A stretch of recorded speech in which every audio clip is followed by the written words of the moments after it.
السلام علیکم ورحمۃ اللہ وبرکاتہ۔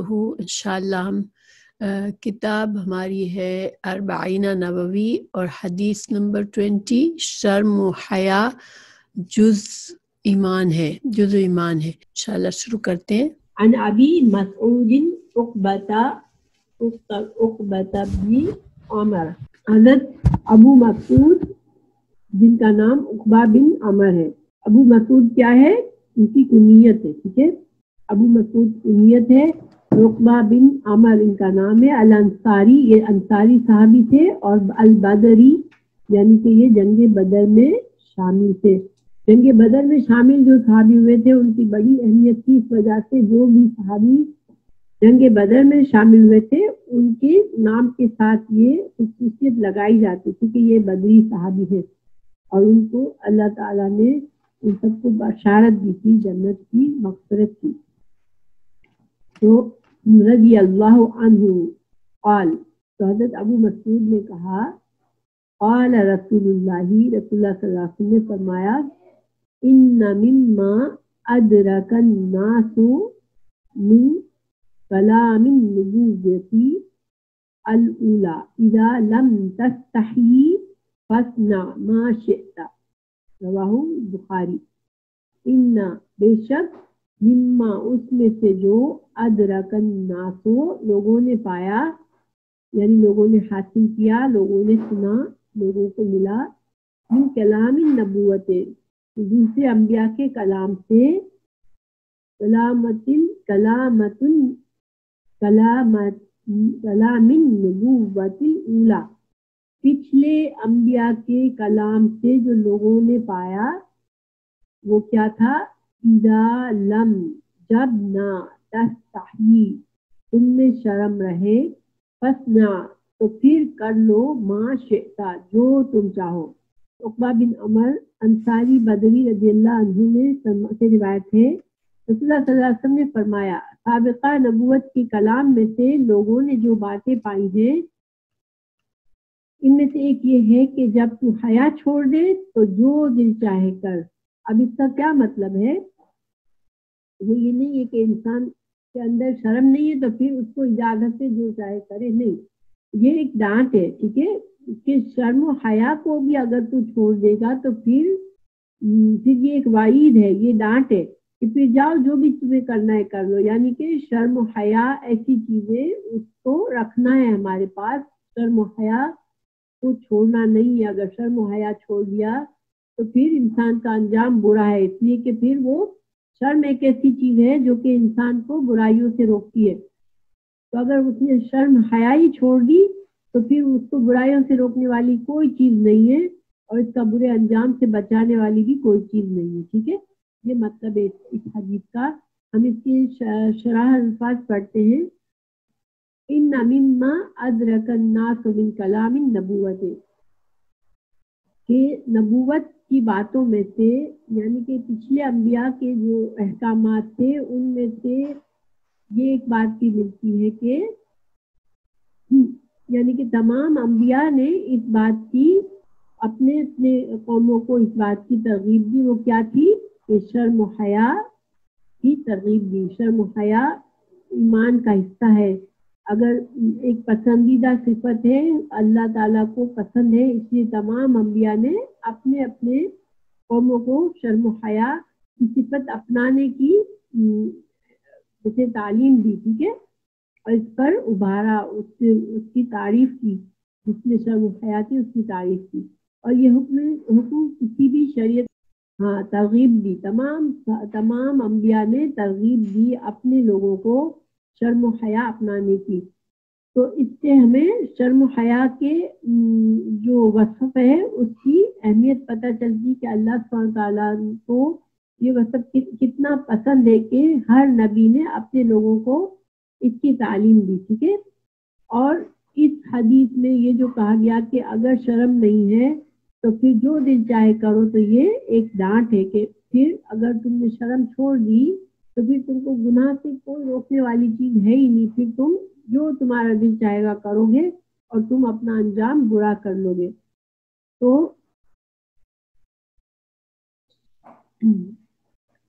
آپ صلی اللہ علیہ وسلم نے بھی یہ بات ایک طرح سے شرم حیا کی جیسے کہ ترغیب دلانے کے لیے بات کہی، اس کی اہمیت واضح کرنے کے لیے یہ بات فرمائی. تو حیا کیا ہے؟ ٹھیک ہے، شرم و حیا کیا چیز ہے؟ تو یہ ایک فطری جذبہ ہے. ٹھیک ہے، یہ ایک فطری جذبہ ہے جو اللہ نے انسانوں میں رکھا ہے. بعض انسان اس فطری جذبے کو نکال کر پھینک دیتے ہیں اور وہ آہستہ آہستہ، دیکھیے حیا جو ہوتی ہے نا بیسیکلی ہر انسان میں ہوتی ہے پیدائشی طور پر، ایک فطری جذبہ ہے جو اللہ نے دیا ہے. لیکن انسان جیسے جیسے سمجھ آنے لگتی ہے اور جس قدر انسان سیلفش ہوتا ہے، اس کو اپنی خواہشات کو پورا کرنے کا جتنا زیادہ اسٹرانگ جذبہ ہوتا ہے تو وہ پھر آہستہ آہستہ اپنی حیا کو پیچھے ڈالتا جاتا ہے. کیونکہ حیا ایسی چیز ہے جو انسان کو روکتی ہے کہ انسان حق سے آگے نہ بڑھے، کسی کی حق تلفی نہ کرے، کسی اپنا جو حق ہے اس حد تک لے کر اس پر سیٹسفائی ہو جائے، یا بے حیائی نہ کرے، کسی کے ساتھ بدتمیزی سے بات نہ کرے. یعنی اپنی منمانی کرنے سے جو چیز روکنے والی چیز ہے وہ کیا ہے؟ وہ حیا ہے. یہ ایک فطری جذبہ ہے جو ہر انسان میں اللہ نے دی ہے، لیکن انسان اس سے پھر ہٹ جاتا ہے. انسان اپنے، اور آپ دیکھیے کہ جو گناہ کا کام انسان نے کبھی نہیں کیا ہوتا، پہلی بار کرنا ذرا مشکل لگتا ہے اس کو بھی، وہ اس کی حیا اس کو روکتی ہے. مثال کے طور پر اگر ایک عورت، ایک پاکستانی عورت ہے، یہاں آتی ہے، اس نے کبھی ایسے کپڑے نہیں پہنے جو جسم آدھا ننگا جسم ہو، اگر جن کپڑوں میں، تو اگر وہ کسی وجہ سے یہاں آ کے پہنتی ہے تو شروع میں اس کو بڑی جھجک کی محسوس ہوتی ہے. لیکن بعض شوہر انفارچونیٹلی ان چیزوں سے روکتے نہیں ہیں، بلکہ اپریشیشن دکھاتے ہیں. عورت کے اندر یہ جو حیا، فطری حیا ہوتی ہے وہ چلی جاتی ہے. کچھ دنوں میں وہ بڑی بے باکی سے وہ عورت آدھی ننگے کپڑے پہنے ہوئے ہوتے، اسے کوئی احساس نہیں ہوتا اور وہ گھوم پھر رہی ہوتی ہے لوگوں میں. تو بے حیائی جو ہے وہ ایسی چیز ہے کہ وہ چلی جاتی ہے. انسان اگر اس کو بچانے کی کوشش نہیں کرتا تو وہ حیا جو ہے وہ انسان کے اندر سے چلی جاتی ہے. تو اور حیا جو ہے وہ ایمان کا حصہ ہے. کیوں کہ ایمان جو ہے انسان کو گناہوں سے روکتا ہے. ایمان کا کیا مطلب ہے؟ جس انسان کے دل میں اللہ پر بھروسہ ہوتا، اللہ کا ایمان ہوتا ہے، اللہ پر بلیو ہوتا ہے، وہ اللہ کی اطاعت کرتا ہے، اللہ کی بات مانتا ہے، گناہ کے کاموں سے رکتا ہے. تو اسی طرح حیا بھی انسان کو گناہ سے روکتی ہے. تو گویا ایمان، حیا اور ایمان ساتھ ساتھ جاتے ہیں. ایسے ہم نہیں ہو سکتا کہ کوئی انسان ایماندار تو ہو لیکن اس کے اندر بے حیائی ہو، یہ نہیں ہو سکتا. ٹھیک ہے، جو انسان ایماندار ہوگا اس کے اندر حیا ضرور ہوگی، کیونکہ ایمان اور حیا ساتھ ساتھ جاتے ہیں. اور رسول اللہ صلی اللہ علیہ وسلم نے حدیث میں فرمایا کہ ایمان کی 70 سے زائد شاخیں ہیں. ٹھیک ہے، ایمان جو ہے، شاخوں سے کیا مطلب ہے کہ ایمان کا پتہ چلتا ہے، ان چیزوں سے ایمان کا پتہ چلتا ہے، یہ ایمان کی نشاندہی کرتے ہیں. تو اس میں سب سے افضل ایمان کا جو شاخ ہے یا شعبہ ہے وہ کیا ہے کہ انسان اللہ کی توحید کا یقین رکھے. لا الہ الا اللہ، یعنی کہ صرف اللہ کو اپنا خالق، مالک اور مدبر اور تمام معاملات کا اللہ تعالی کو ہی اپنا کارساز اور مددگار سمجھے. یہ توحید جو ہے یہ ایمان کا سب سے افضل شاخ یہ ہے. لیکن کم سے کم درجہ ایمان کا کیا ہے کہ کسی انسان کے اندر بہت تھوڑا سا ایمان ہے تو وہ کیا ہے کہ اس کو کوئی نقصان دہ تکلیف دہ چیز راستے میں نظر آتی ہے، وہ جا رہا ہوتا ہے، اس میں کوئی ایسی چیز نظر آتی ہے جس سے کسی اور چلنے والے کو تکلیف پہنچ سکتی ہے، تو وہ اس راستے سے اس چیز کو ہٹا دیتا ہے کہ کسی کو تکلیف نہ پہنچے. یہ بھی ایمان ہے، اور مگر یہ ایمان کا جیسے چھوٹے سے چھوٹا درجہ ہے. تو پھر حیا بھی ایمان کا ایک شعبہ ہے. اب اللہ آپ صلی اللہ علیہ وسلم نے کہا فرمایا کہ حیا بھی ایمان کی ایک صفت ہے.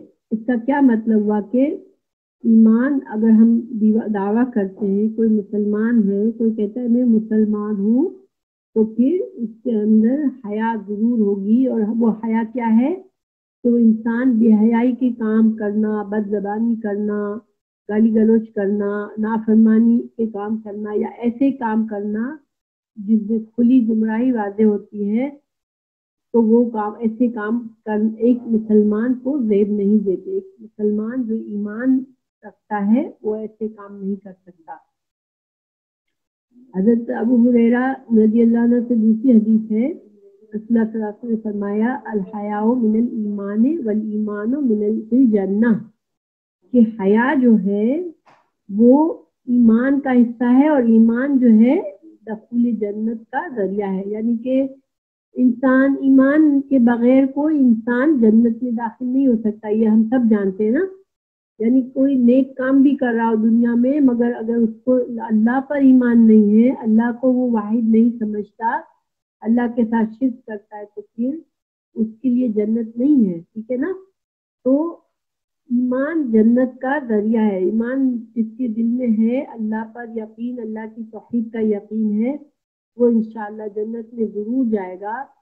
تو پھر حیا جو ہے وہ ایمان کا حصہ ہے. تو حیا کے بغیر ایمان مکمل نہیں ہوتا, اس لیے اس آدمی میں حیا بھی ضروری ہے.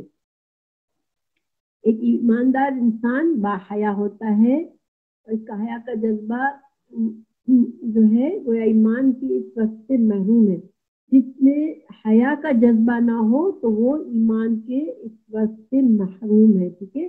حضرت صلی اللہ علیہ وسلم نے ایک آدمی کو سنا کہ اپنے بھائی کو حیا کی کثرت پر سرزنش کر رہا تھا. دیکھیے آج کل ہم بھی بہت شرمیلے لوگوں کو اتنا پسند نہیں کرتے. ہم بے باک لوگوں کو جیسے کہ ہم سمجھتے ہیں اس کو کانفیڈینس ہے, بہت کانفیڈینس کے نام پر ہم بہت سے لوگ بڑی بے باکی سے کام لیتے ہیں اور بعض اوقات بے حیائی سے بھی کام لیتے ہیں. لیکن آج کل کے زمانے میں ایسے لوگوں کو پسند کیا جاتا ہے. تو اسی طرح آپ صلی اللہ علیہ وسلم کے زمانے میں ایک آدمی اپنے بھائی کو ڈانٹ رہا تھا, سمجھا رہا تھا کہ تم بہت زیادہ شرماتے ہو, تو ایسے کیسے کام چلے گا. تو رسول اللہ صلی اللہ علیہ وسلم وہاں سے گزرے, آپ نے فرمایا اس کو چھوڑ دو, اس کو مت, تم اس حیا سے مت روکو, کیونکہ فَإِنَّ الْحَيَاءَ مِنَ الْإِيمَانِ, کہ حیا تو ایمان میں سے ہے, تم اس کو اس بات پر مت روکو. یہ صحیح بخاری کی حدیث ہے. حیا کی آپ نے تعریف میں بہت سی احادیث فرمائی ہیں. آمین آمین. اللہ تعالیٰ, دیکھیں ہم لوگوں سے تو حیا کرتے ہیں, ٹھیک ہے, لوگوں کے سامنے ہم بڑا لحاظ سے رہتے ہیں, ہم چاہتے ہیں کہ لوگ ہمیں اچھا سمجھے, ہم کوئی ایسا کام نہ کرے لوگوں کے سامنے جو لوگ ہماری بدنامی ہو جائے. انسان اپنی بدنامی سے یہاں بہت ڈرتا ہے, لیکن اللہ سبحانہ تعالیٰ کی حیا زیادہ ضروری ہے. اللہ تعالیٰ کا حق زیادہ ہے کہ اس سے حیا کی جائے. تو اللہ کی سے حیا یہ ہے کہ ہر گناہ کا کام سے انسان بچے, کیونکہ اللہ تو ہر جگہ ہے. تو ہم اکیلے میں جو کام کر لیتے ہیں کہ یہاں تو لوگ نہیں ہیں تو ہماری بدنامی نہیں ہوگی, تو پھر اللہ تو ہر جگہ ہے. تو انسان کو اللہ سے ڈرنا زیادہ ضروری ہے, اللہ کی حیا کرنا زیادہ ضروری ہے. رسول اللہ صلی اللہ علیہ وسلم نے فرمایا الحیاء خیر کلہ, کہ حیا تو مکمل خیر ہی خیر ہے. جس انسان میں حیا ہے اس کو بہت بڑی خیر مل گئی ہے.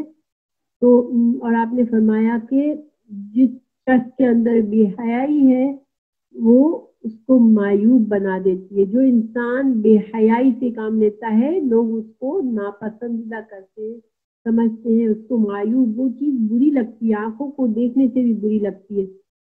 دیکھیے مثال کے طور پر ہم بعض اوقات بعض لوگوں کو دیکھتے ہیں کہ وہ ایسے کام کر رہے ہوتے ہیں, ایسا حلیہ بنایا ہوا ہوتا ہے کہ ان کو دیکھ کے بھی جیسے بظاہر وہ اپنے آپ کو بہت اچھا سمجھ رہے ہوتے ہیں کہ انہوں نے فیشن کی ہے یا بہت, لیکن ہمارے دل کو ایک بری سی فیلنگ آتی ہے ان کے بارے میں کہ کیا حلیہ بنایا ہے, یہ کیا کیا ہے. خاص طور سے اگر عورت ایک ننگا پن کر کے جا رہی ہوتی ہے, بڑی اپنے آپ کو سمجھ رہی ہوتی ہے کہ میں فیشنیبل ہوں, لیکن جو بھی ایمان والے لوگ ہوتے ہیں وہ اس کو دیکھ کے بہت برا سا محسوس کرتے ہیں. تو بے حیائی انسان کو معیوب بنا ڈالتی ہے اور حیا انسان کو خوبصورت بنا دیتی ہے. ٹھیک ہے. ہم نے قرآن میں بھی دیکھیے رسول اللہ صلی اللہ علیہ وسلم کی جو معراج کا قصہ ہم پڑھتے ہیں تو اللہ سبحانہ تعالیٰ نے جب 5 نمازیں کا حکم دیا، حضرت موسیٰ علیہ السلام بار بار آپ صلی اللہ علیہ وسلم سے فرماتے تھے کہ آپ کم کرائیں 50 سے 5 تک لائے تھے. تو آپ صلی اللہ علیہ وسلم نے کیا کہا، اب مجھے اپنے رب سے حیا آتی ہے کہ میں اب دوبارہ جاؤں اور 5 سے بھی کم کرنے کی ریکویسٹ کروں.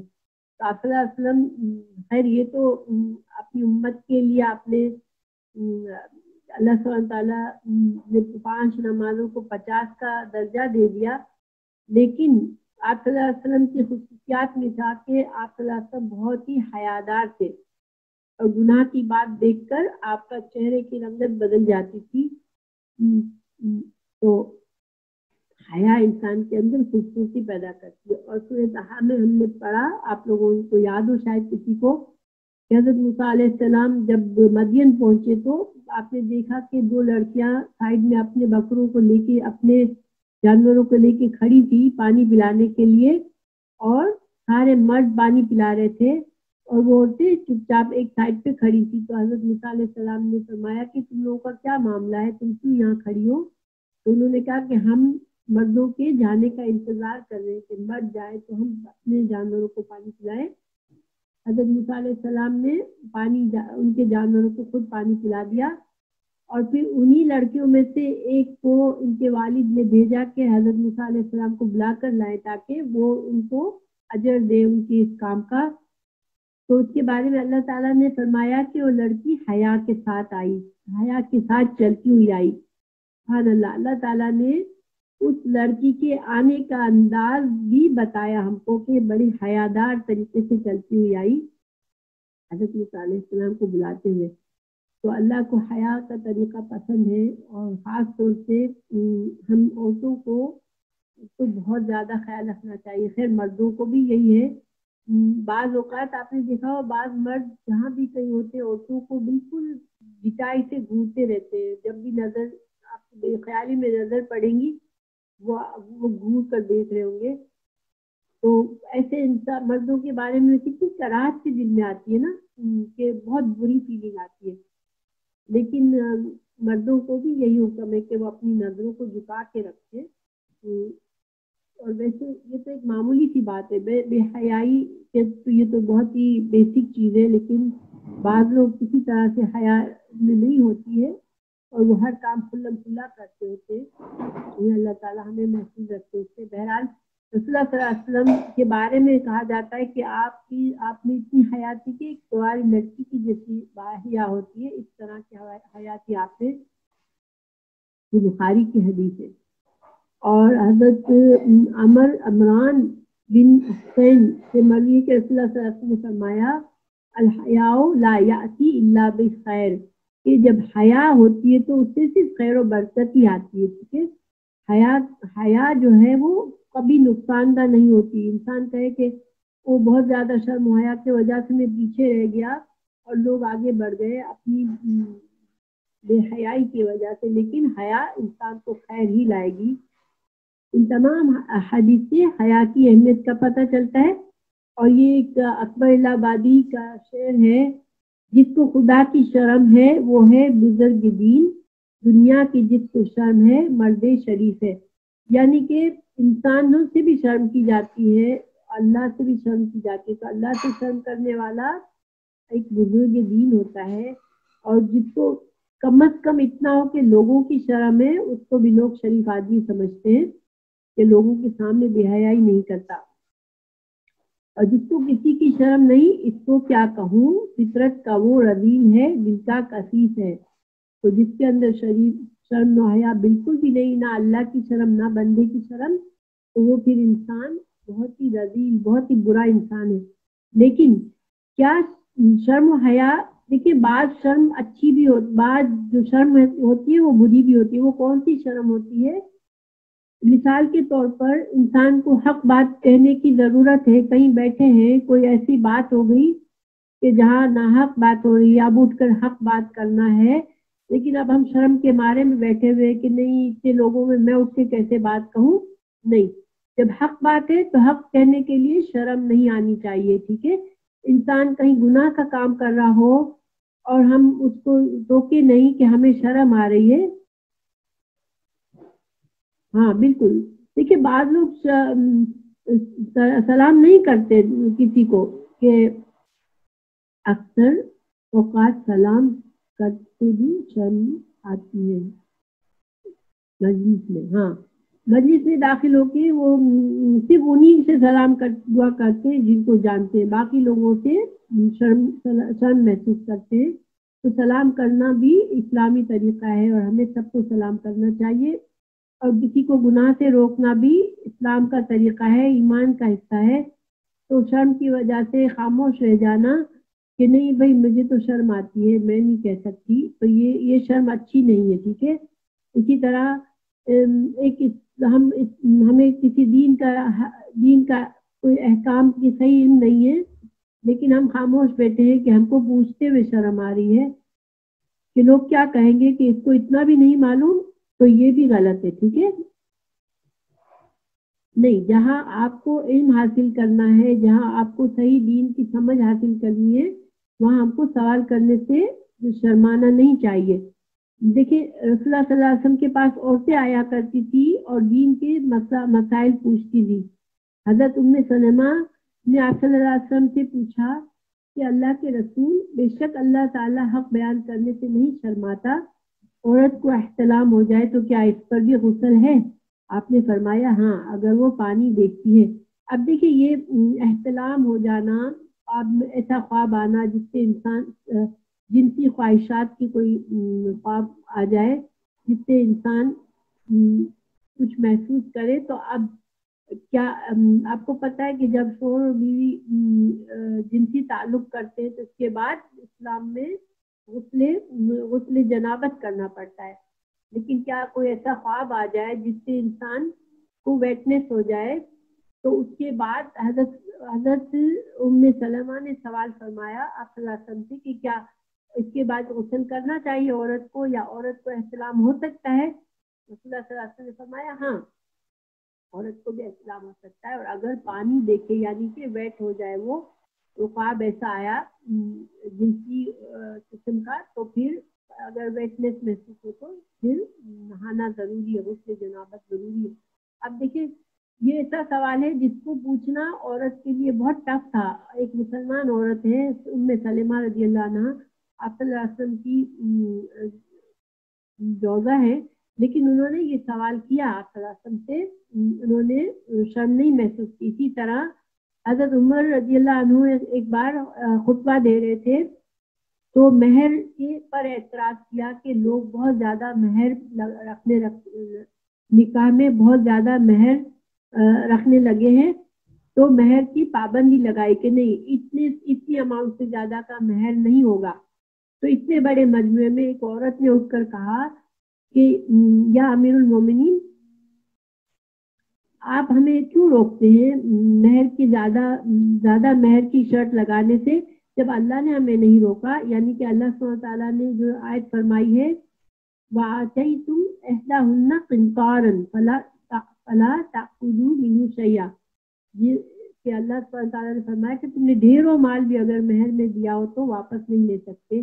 تو اس سے ثابت ہوتا ہے کہ تم ڈھیروں مال بھی مہر میں دے سکتے ہو، تو یا امیر المومنین آپ کیوں روکتے ہیں، آپ کیوں پابندی لگاتے ہیں؟ دیکھیے یہ بڑی ہمت کی بات تھی نا کہ اتنے بڑے مجموعے میں جو خلیفہ وقت تھے ان کے ساتھ ان کی بات پر اعتراض ایک عورت نے اٹھ کر کیا، تو یہ اس میں شرم نہیں تھی. اور حضرت عمر نے بھی یہ نہیں کہا کہ تم کتنی بے شرم ہو، سب کے سامنے اٹھ کر تم مجھ سے اس طرح سے بات کر رہی ہو. حضرت عمر نے کیا فرمایا کہ اپنا یہ فیصلہ واپس لے لیا اور کہا کہ عمر تم سے تو سب لوگ زیادہ فقیہ ہے، یعنی کہ اپنے سب کے سامنے کہا کہ میرا علم سے زیادہ تو اس عورت کا علم زیادہ ہے کہ اس نے مجھے قرآن کی آیت فوراً سے سامنے کر دی میرے غلط فیصلے پر. تو یہ شرم و حیا نہیں ہے. ٹھیک ہے. یعنی کہ یہ شرم پسندیدہ نہیں ہے کہ انسان چپ ہو جائے کہ اب میں سب لوگوں کے سامنے کہاں ایک حق بات کو کہوں. اسی طرح ایک موقع پر سیدنا عمر رضی اللہ عنہ خطبہ دے رہے تھے تو ایک شخص نے اٹھ کر کہا کہ ہم آپ کی کوئی بات نہیں مانیں گے, ہم آپ کی اطاعت نہیں کریں گے, ٹھیک ہے. تو جب تک کہ اب آپ نے ہے جو آپ نے انصاف نہیں کیا ہے, آپ نے اپنے لیے 2 کپڑے لیے اور ہم کو ایک ایک دیا تھا. اصل میں ہوا یہ تھا کہ جب جنگ سے کچھ مال غنیمت یا کوئی ایسی چیز آئی جس کا حضرت عمر فاروق نے لوگوں میں بانٹا تھا تو ایک ایک کپڑا سب کو دیا تھا. تو اب وہ اسی کپڑے کے 2 پیس یعنی کہ ایک کرتا اور ایک لہنگا بنا کر حضرت عمر نے پہنا اور وہ خطبہ دے رہے تھے. تو اب ظاہر ہو رہا تھا کہ حضرت عمر نے تو 2 پیس لے لیے اور سب کو ایک ایک دیا.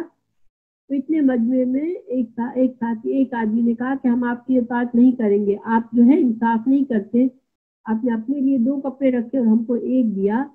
حضرت عمر فاروق نے یہ نہیں کہا کہ تم کیوں سب کے سامنے مجھ سے ایسی بات کرتے. حضرت عمر فاروق نے کہا ٹھیک ہے, اپنے بیٹے کو بلایا.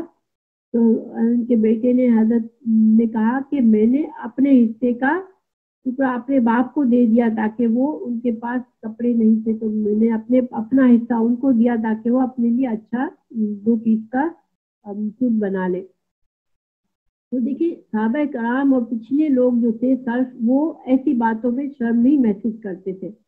شرم کہاں ہوتی ہے؟ اس میں شرم ننگا پن ہونا یا گناہ کرنا کھلم کھلا یا بے حیائی کے کام کرنا, یہ شرم ہے, ٹھیک ہے, اس سے شرم کرنا لازم ہے. لیکن جہاں پر حق بات کہنا ہے یا علم حاصل کرنا ہے یا کسی کی اصلاح کرنی ہے تو ایسی چیزوں میں انسان شرم کے مارے خاموش نہ ہو جائے, کیونکہ یہ شرم جو ہے اسلام میں پسندیدہ نہیں ہے. مگر انفارچونیٹلی آج کل ہم میں وہ شرم تو بہت زیادہ ہے کہ ہم حق بات لوگوں کے سامنے نہیں کہہ سکتے, لیکن ہم میں وہ شرم جو کہ اللہ سے شرم ہونی چاہیے, گناہوں سے بچنے کی ہونی چاہیے, اس میں ہمارے اندر کمی کوتاہی ہو جاتی ہے.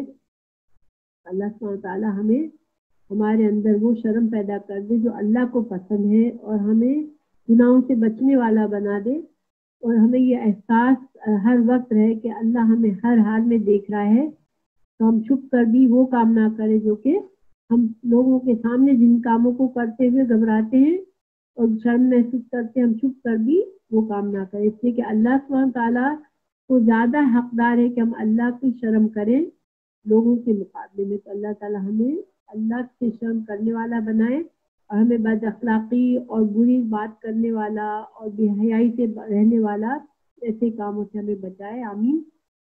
سبحان اللہ. ہماری کلاس مکمل ہو گئی. اللہ تعالیٰ ہمیں توفیق دے کہ ہم نے جو کچھ سیکھا جو کچھ سمجھا اس کو اللہ تعالیٰ ہمیں حق بات اس میں سے قبول کرنے اور حق پر عمل کرنے والا بنائے. آمین.